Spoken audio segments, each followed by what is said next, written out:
All right, so we've got a pretty intense set of files in front of us today. Yeah, August 1969, huh? The Tate LaBianca murders. It's a real-time capsule. I mean, these news clippings capture the shock, like, right when it was happening. We get to see not just the facts of the case, but you know how the public reacted. And these FBI files, too. Like a behind-the-scenes look. Before anyone knew the whole story. Exactly. So let's start with the murders themselves. Okay. Sharon Tate and 4 guests at her home. Right. Brutally killed. Yeah. Headlines here about Hollywood terror. It was more than just the violence. Ritualistic slayings. The scene, the victims, it all just... Chillin'. This feeling that, like, anyone could be next. And remember, we're talking Sharon Tate. Famous actress. Married to Roman Polanski. Craigney. This wasn't some random crime. This invaded a world people thought was safe. And then less than 24 hours later... The LaBiancas. Different location, different victims. Sheer brutality. Death to pigs, written in blood. That Fork and Lino LaBianca. Those details, they really amplified the fear. They really did. Like the killer was trying to send a message. But no one knew what it meant. So much pressure on the police. Oh yeah, immense pressure. To find this so-called madman. Find him fast. Where did they even start? Initially, they focused on William Garretson. The caretaker. Right there at the Tate house. Mm-hmm. His story checked out no evidence. Interesting detail here, though. Yeah, what's that? At first, the police didn't connect the 2 sets of murders. Seems so obvious now, right? The police procedure was different then. I guess so. Copycats, personal grudges, drugs. Drugs. It was the 60s after all. Right. Drugs were a big theory. Counterculture. The Manson family themselves, you know. Oh, yeah. Drugs everywhere. Speaking of the family, this is where these FBI files get really interesting. Okay, what do we have? There's a note here about 2 shipments. Shipments of what? Household goods belonging to Polanski and one of the victims at the Tate house, Wojtek Frykowski. Shipped from England right in the middle of the investigation. And the FBI flagged them. Why? Suspecting drug trafficking. Wow. They alerted Customs Narcotics. Imagine that frenzy. Right. Thinking these murders were part of some international drug ring. It's a lot to take in. So did they find anything? Well, no drugs. Huh. But those shipments contained something else that later proved crucial. Which was? Fingerprints. We'll get to that. But it just goes to show you. How even the smallest details can become so important. Like. Every move the investigators made was being watched. Oh, for sure. Under a microscope. Under so much pressure. I mean, these murders were overshadowing everything. Everything. Nixon, the Apollo 11 astronauts. Sure. All anyone could talk about. The public was terrified. The press was relentless. No wonder they reached out to the FBI. They needed help. But the FBI wasn't exactly eager to get involved, were they? Not initially. They kind of saw this as a local matter. Right. Took a lot of pressure from the LAPD. Emphasizing those possible out-of-state connections. Before the FBI even agreed to look into it. Yeah, they were hesitant. Picky about what they'd investigate. They wanted to keep their distance. You have to remember the political climate. Oh, absolutely. The FBI under Hoover notoriously wary. Wary of what? Getting entangled in what they saw as local squabbles. Right. This case with its Hollywood connections, the drug angle. A PR nightmare for them. And then we get this detail about a sketch artist. Oh, yeah. Just comes out of nowhere. It's a strange one. August 26th, the FBI gets this call. From? Top official in the New Orleans Secret Service Detective Bureau. Okay. Apparently, this guy claims he can make incredibly accurate sketches. Of suspects? Even without witnesses. Wait, how is that possible? He claimed to use psychological factors. Psychological factors. And the physical evidence sounds almost supernatural. It does. But the files don't say if the FBI ever took him up on his offer. What a tease. Imagine if they had, could this mysterious sketch artist have cracked the case? It makes you wonder. What other avenues they might have explored. Definitely highlights that sense of urgency. Desperation. In those early days. They were willing to try anything.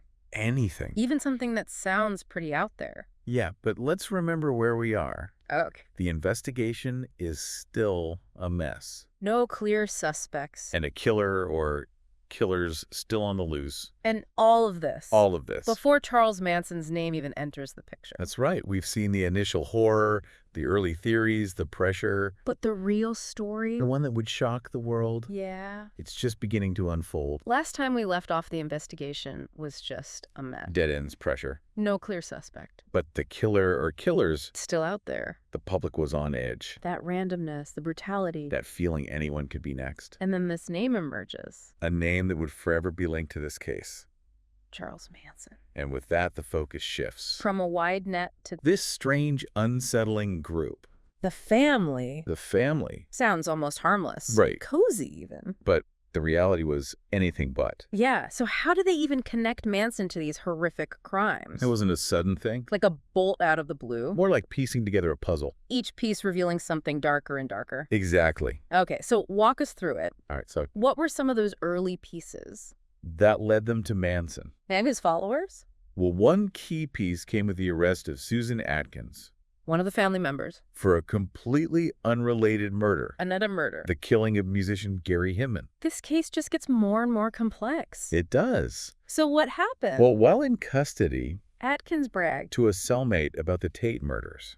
She bragged about it. Even revealed details that hadn't been released to the public. What kind of details? Chilling details. Like, For instance, she described Sharon Tate pleading for the life of her unborn child. oh, wow. That's information only someone present would know. Definitely incriminating. It was. But how did they connect Atkins back to Manson? Her cellmate knew about the family Okay. and recognized Manson's name from Atkins' ramblings. So that was it. That connection was all it took. For investigators to start digging into Manson and his group. Exactly. So what did they find? Was there any solid evidence? Linking Manson to the Tate LaBianca murders? Well, that's where these FBI files. They're so valuable. They really are. They meticulously documented everything. Showing how investigators built their case. Tracing Manson's movements, his connections, his ideology. Ideology. His ideology. What do you mean? Remember those cryptic messages at the crime scenes? Pig.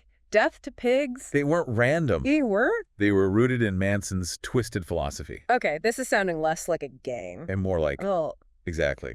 Manson had this warped interpretation of the Beatles song Helter Skelter. helter skelter. He believed it predicted a race war, A race war. an apocalyptic race war, And he saw himself and his followers. as key players in this coming conflict. So he thought those murders would somehow trigger a race war. That's what he believed. That's insane. It was a dangerous delusion. And as investigators delved deeper, They started to see a pattern, a motive. so the murders weren't random. According to the evidence, no.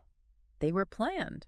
The FBI files reveal witness testimonies placing members of the family at both the Tate and LaBianca residences both. around the time of the murders. Yeah.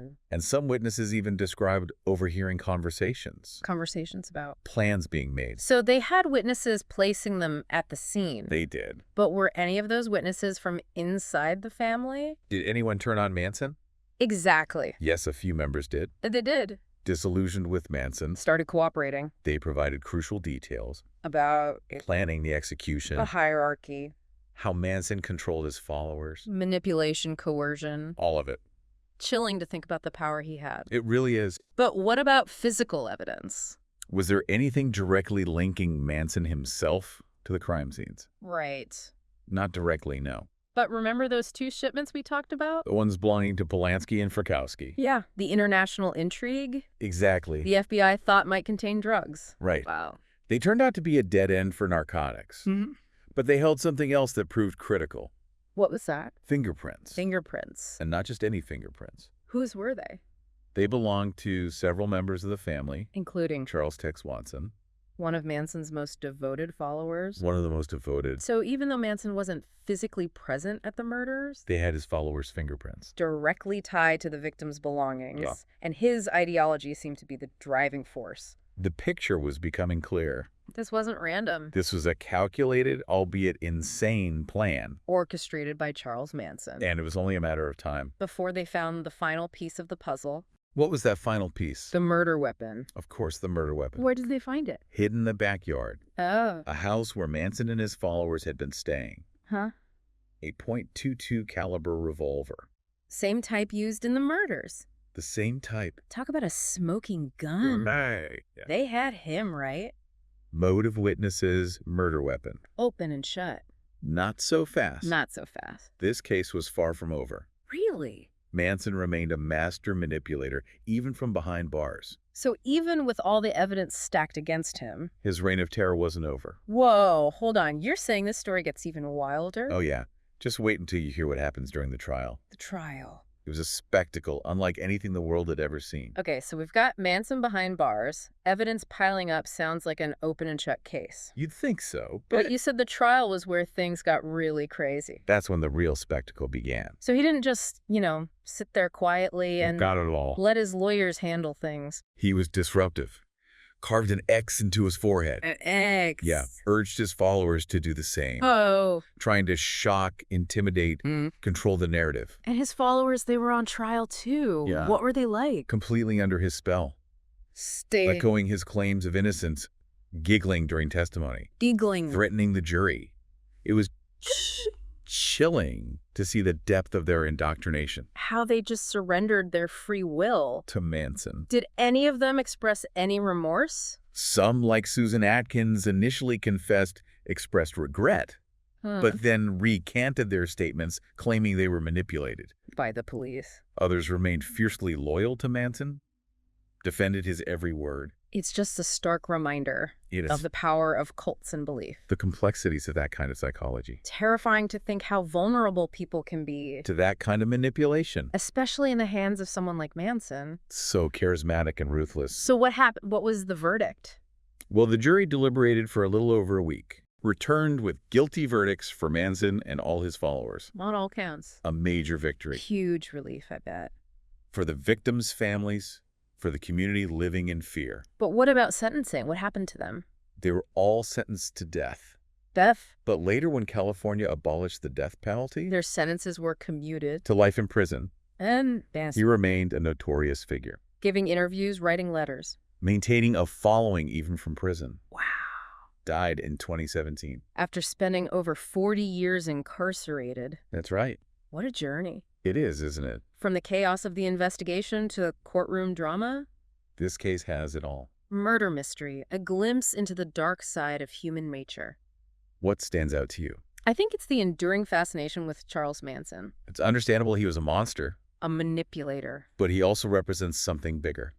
Like a warning. About the dangers of blind faith, the power of these charismatic leaders. His story forces us to confront that darkness. That exists within all of us. And how easily some can be led astray. That's the truly terrifying part. This deep dive has been really eye-opening. It has been fascinating to revisit these events. Thanks for guiding us through it. My pleasure. Always a good reminder to stay vigilant. Absolutely. He's a reminder that evil doesn't always, wear a mask. Sometimes it's charming, persuasive even. And utterly ruthless. This case is a testament to that. Well, thanks for joining us on this deep dive into the dark world of Charles Manson. Until next time. Stay curious.